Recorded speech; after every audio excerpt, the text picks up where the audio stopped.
there. So let's talk about long guns now.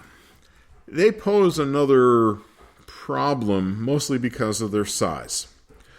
And it's pretty easy to tell what you're traveling with. Some of these plastic gun cases pretty much look like a gun or have the overall shape of a gun. If you have these long plastic cases on wheels, well, if it's fairly thin, people are going to figure out that it's not a bunch of golf clubs. Same rules apply. You still need to bring it in, do your check-in, declare the guns, and you'll have to put a declaration card inside that gun case. So the difference is the long gun cases are not fitting in your baggage. They're going to get checked separately. And some places, and I have no idea what the determinant is. It may be how busy the airport is or whatever. The airline may call for a TSA agent to come and get the case. You get to follow the case.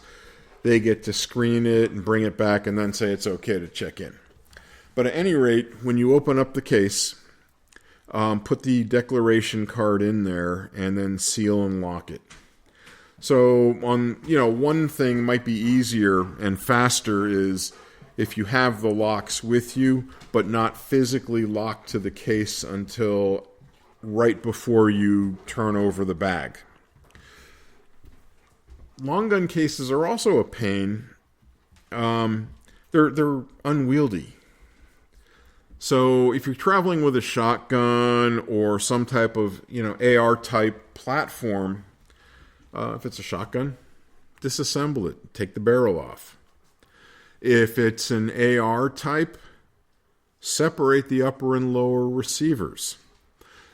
And you're going to go, hey, Alan, that's a pain in the butt. I shouldn't have to do this. And I agree with you.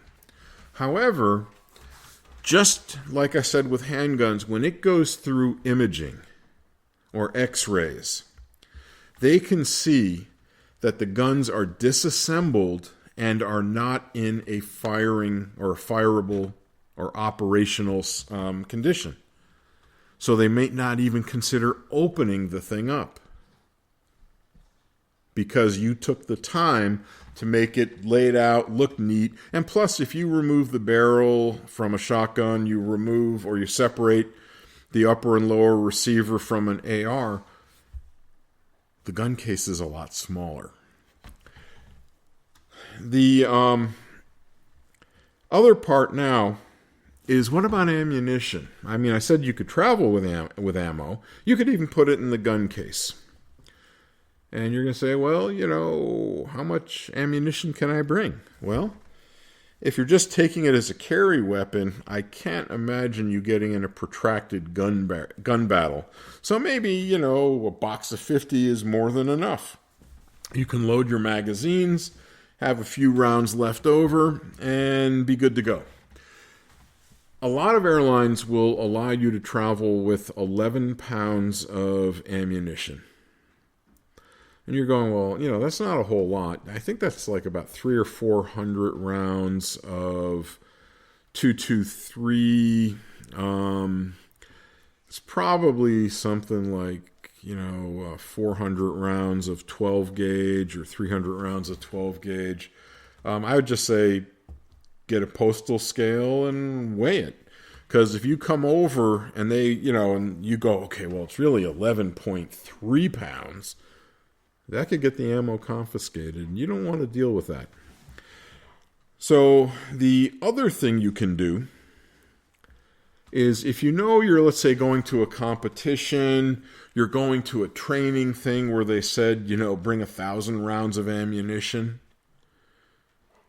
My advice would be, is anything extra, like your extra magazines that you really don't need if you're just traveling with the gun, keep a few, obviously, but you're not going to need 6 magazines. Ship the ammo, ship the extra stuff ahead to the place you're going to be. Or if you're going to order ammunition from somebody, have the supplier ship it directly to where you're going. it may actually be much less of a hassle. Plus, if you know 1,000 rounds of 9mm ammunition, who wants to be lugging that around? Much easier to ship it. Now, I forgot one other thing, by the way, which is with magazines. I mentioned previously that some airlines want the caps on the top of the magazine so the rounds can't come out. If the magazines are loaded, some airlines require that the magazines be separated and protected. A lot of you may have magazine pouches, a little Velcro sort of a bag, a rectangle, that can hold somewhere between, 6 and 12 magazines, depending on, the size of the magazines. Those are acceptable. They still have to go into the gun case. Some airlines will be fine with you wrapping them in like bubble wrap or paper towel even. But again, just to avoid hassle, know what the airline wants, because they're not going to budge on it. So you get to the baggage check-in, who's going to wind up having the worst day, the airline worker or you? And frankly, taking the attitude of be nice is probably going to go a long ways to speeding things up for you. Walking up and going, yeah, I followed your stupid rules. Nobody needs to hear that crap. For some of it, and we've seen this before with all kinds of stupid laws or attempts at laws. Well, we know they're a pain in the ass. You know it, I know it, and I'm willing to bet the people that were putting those things into effect know it. But you're the one that wants to get from point A to point B with your gun or guns. Make your life easy. Just be nice to people. Smile and say, yeah, absolutely. I've got firearms. Do you have the declaration card? So that you can sign it. So instead, you may get a new worker who may not be familiar with it, and you say, yes, I need the firearms declaration card so I can put it in the case. End of discussion. Get it over with and move on.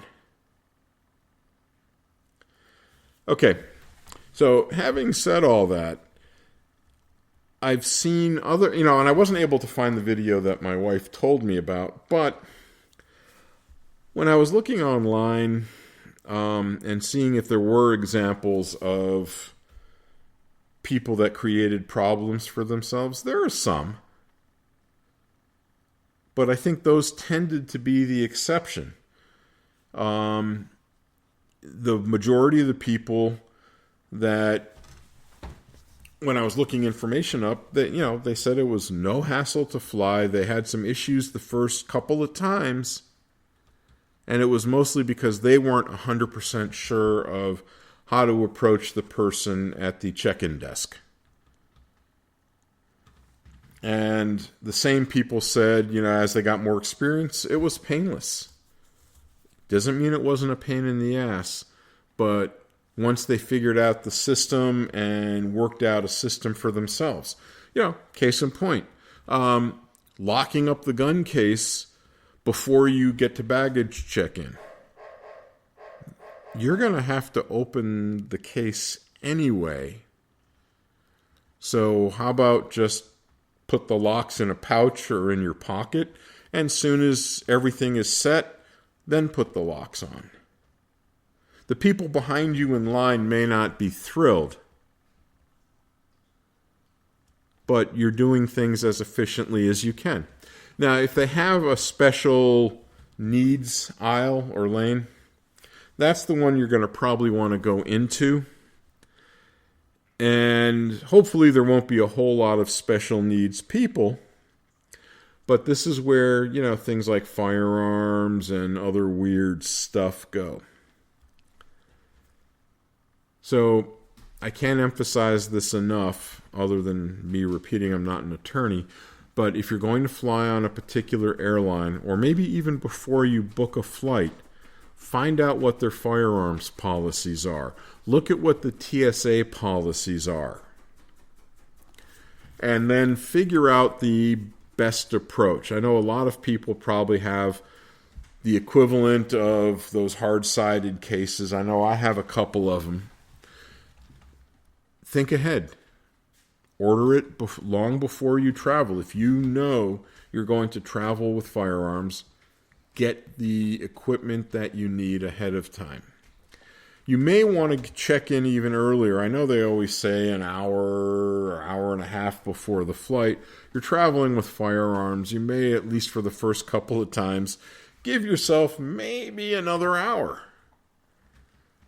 Think about this. You're going to have to go to the check-in. You're going to have to open up the case. You're going to have to sign the declaration. You're going to have to, make sure the bag is properly tagged. And if it's a long gun, for example, a big case, TSA may be taking it right then so they can run it through their scanner before it goes down into the baggage area, in the bowels of the airport. So it's always to your advantage to make sure you have everything ready to go. You're well prepared. And my personal opinion is don't give anyone a hard time. You're going to run into assholes everywhere you go. And if you are a firearms enthusiast, you will run into people who do not believe that anyone should own a gun. Just be smart, be respectful, be responsible, and be nice.